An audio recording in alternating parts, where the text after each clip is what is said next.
चलो भाई, एक नया टॉपिक स्टार्ट करते हैं। प्रोजेक्ट अप्रेशल के अंदर हम क्या क्या एस्पेक्ट्स को कंसीडर करते हैं? Operational, financial, meningeal and environmental, ये चारों एस्पेक्ट्स को हम प्रोजेक्ट अप्रेशल्स के अंदर कंसीडर करते हैं। देन उसके बाद हमने जो हमारी पिछली वीडियो थी उसके अंदर प्रोजेक्ट अप्रेशल की टेक्निक्स को कवर किया था। प्रोजेक्ट अप्रेशल होता क्या है वो कवर किया था। अगर आपने वो वीडियो देखनी है तो उसका जो लिंक है वो डिस्क्रिप्शन के अंदर है, आप लोग जाके चेक कर सकते हैं। तो स्टार्ट करते हैं प्रोजेक्ट अप्रेशल से। Project appraisal involves assessing the flexibility and potential benefits of project before making a decision to invest resource into it. There are the two main aspects to consider in project appraisal, managerial and financial. Project appraisal के अंदर involve किया जाता है flexibility and potential benefits.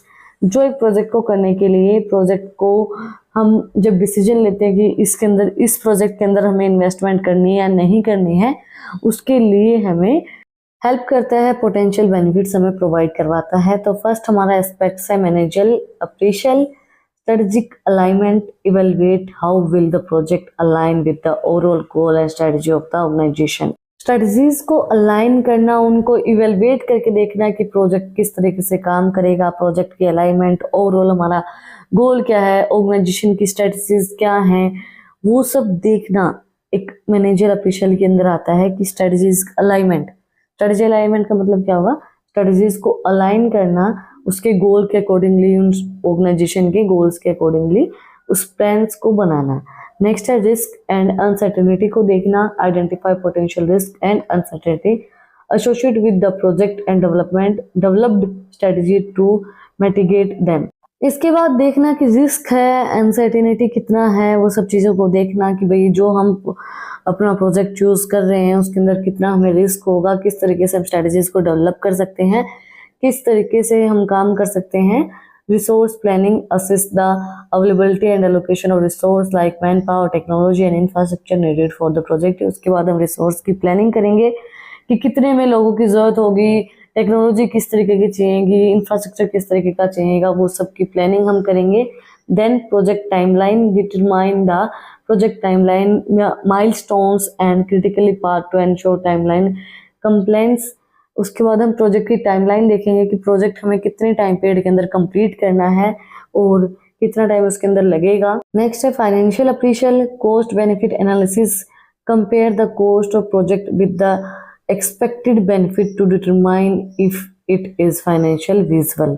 इसके बाद financial appraisal हम देखेंगे कि कॉस्ट बेनिफिट एनालिसिस, हम कंपेयर करके देखेंगे कि हमें कितना बेनिफिट होगा इस प्रोजेक्ट के अंदर, हम कितना एक्सपेक्ट करके चल रहे हैं, हमें कितना डिटरमाइन किया जा रहा है। जैसे कि हम कोई भी प्रोजेक्ट लेते हैं तो उसके लिए उसके अंदर हम अपना बेनिफिट तो देखते ही है ना कि ये प्रोजेक्ट, अगर जैसे कि कोई भी कॉन्ट्रैक्ट लेता है ये रोड बनाने का, तो उनका एक प्रोजेक्ट होता है, या तो गवर्नमेंट देती है या कोई प्राइवेट सेक्टर्स को दिया जाता है। तो 1 करोड़ का प्रोजेक्ट है तो वो अपना बेनिफिट भी तो देखेंगे कि उनको कितना बचाना है, तो वो सब चीजें हम देखेंगे। उसके बाद देखेंगे net present value, calculated the net present value of the expected cash flow from the project it's profitability. उसके बाद हम नेट प्रेजेंट वैल्यू देखेंगे कि हमारा एक्सपेक्टेड कैश फ्लो कितना हो सकता है। मतलब हम देखो एक अनुमान सा लगाते हैं, एक बजट प्रिपेयर नहीं करते हैं।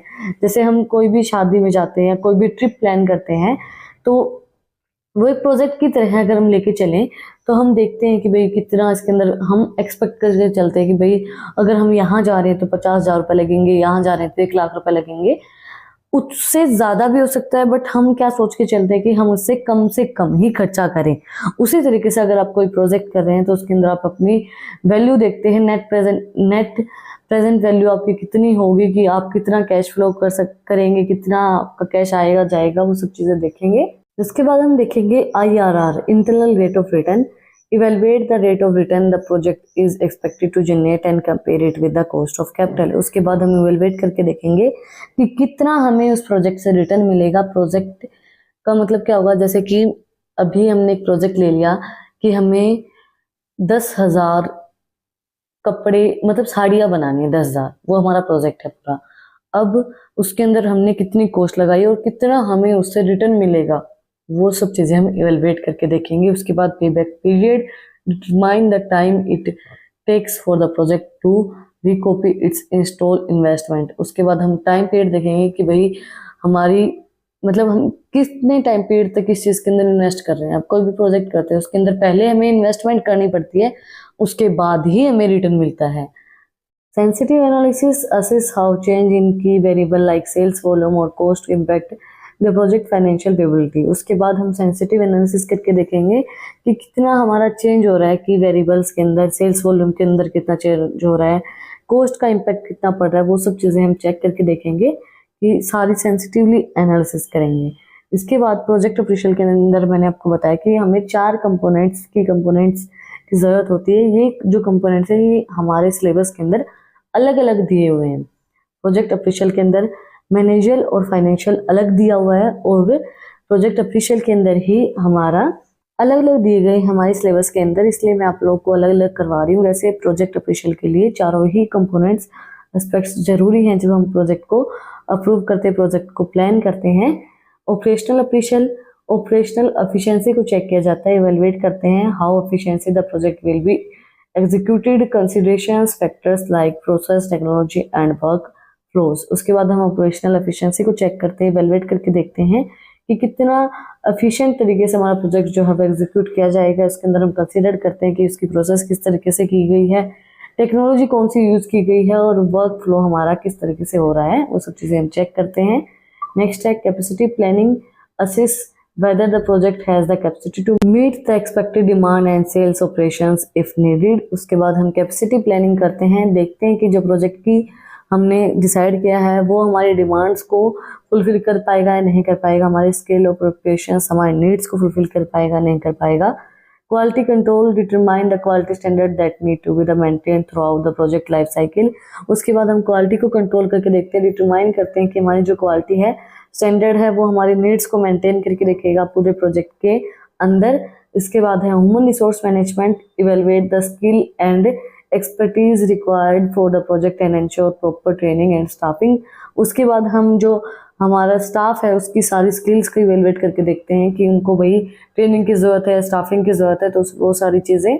स्टाफिंग का मतलब क्या होता है, नए लोगों को रिक्रूट करना, नए नए लोगों को अपने ऑर्गेनाइजेशन के अंदर लेके आना। तो हमें लोगों को ऑर्गेनाइजेशन के अंदर लेके आने की ज़रूरत है या फिर उनको ट्रेनिंग प्रोवाइड करवाने की ज़रूरत है, वो सब चीज़ें हम इवेलुएट करके देखते हैं ह्यूमन रिसोर्स के अंदर। Then performance measurement, establish key performance indicators to monitor and evaluate the project progress and success.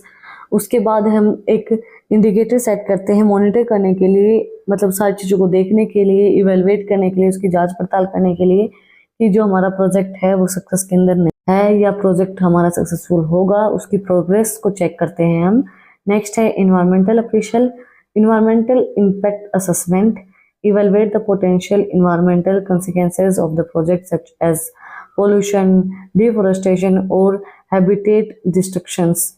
इसके बाद हम इन्वायरमेंटल इम्पैक्ट देखते हैं कि भाई हमारा जो प्रोजेक्ट है उसके ऊपर कितना इन्वायरमेंटल इम्पैक्ट पड़ सकता है, इन्वायरमेंट उसको हार्म करेगा नहीं करेगा। उसके बाद हमारा जो प्रोजेक्ट है वो पोल्यूशन क्रिएट करेगा या नहीं करेगा, डिफोरेस्टेशन होगी, वो सब चीज़ें हम चेक करके देखते हैं environmental appraisal, environmental impact assessment के अंदर। इसके बाद है sustainability, assess the project sustainability practices including resource conservation, waste management and renewable energy uses. उसके बाद हम रिसोर्स को चेक करते हैं, प्रोजेक्ट्स को चेक करके देखते हैं कि हमारे जो रिसोर्स हैं उनको हम कितना कंज्यूम कर सकते हैं, वेस्ट को किस तरीके से मैनेज कर सकते हैं, जो हमारा वेस्ट है वो रीयूजेबल है या नहीं है, एनर्जीज को हम रीयूज कर सकते हैं या नहीं कर सकते, रिन्यूएबल है या नहीं है, वो सब चीज़ें हम चेक करके देखते हैं। नेक्स्ट है compliance, ensure that the project complies with the environmental regulation and standard set by the local authority and international body. उसके बाद जो हमारा प्रोजेक्ट है वो इन्वायरमेंटल रेगुलेशन के अकॉर्डिंगली ही चल रहा है या नहीं चल रहा है, जो लोकल अथॉरिटी और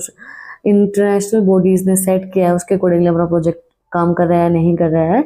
shake holder engagement, involve shake holder including local community environmental groups in the decision making process by address their concerns। उसके बाद हम शेक होल्डर के एंगेजमेंट देखते हैं कि भाई इंक्लूड करते हैं, जैसे शेक होल्डर इन्वॉल्व हो रहे हैं या नहीं हो रहे हैं, local authorities, communities, environment groups decision making के अंदर। इसके बाद है green incentives considered in cooperation, green incentive like carbon off settings, eco friendly materials and energy efficiency technology into the project. इसके बाद हम ग्रीन इंसेंटिव्स का यूज़ करते हैं, मतलब जो भी हमारा प्रोजेक्ट है उसके अंदर सारी चीज़ें इन्वायरमेंटल फ्रेंडली हों, टेक्नोलॉजी का भी हमेशा यूज़ करें जो इन्वायरमेंट को फ्रेंडली हो, ज़्यादा इन्वायरमेंट को हार्म ना करे। इसी के साथ आज का जो हमारा टॉपिक है प्रोजेक्ट अप्रेशियल, मैनेजियल अप्रेशियल हमने किया है, फाइनेंशियल किया है, ऑपरेशनल किया, इन्वायरमेंटल किया, वो पूरा कंप्लीट हो गया है और यूनिट 3 जो है हमारी एंटरप्रेन्योरशिप की वो भी कंप्लीट हो गई है। अगर आपको आज की वीडियो पसंद आई तो प्लीज जो सब्सक्राइब का बटन है उस पर एक मुक्का मार दो और बेल आइकन प्रेस करो ताकि जो पहली अपडेट है वो आप लोगों के पास आए। और अगर आपको इन टॉपिक्स की पीडीएफ चाहिए तो टेलीग्राम चैनल का लिंक डिस्क्रिप्शन में है, वहां पर जाके आप मुझे सब्सक्राइब कर सकते हैं। और भी इंटरेस्टिंग रील्स को देखने के लिए इंस्टाग्राम चैनल का लिंक डिस्क्रिप्शन में है, वहां पे जाके आप मुझे फॉलो कर सकते हैं। फिर मिलते हैं एक नई वीडियो के साथ, एक नए टॉपिक के साथ। Like share and subscribe. Thank you for watching my video and enjoy your life.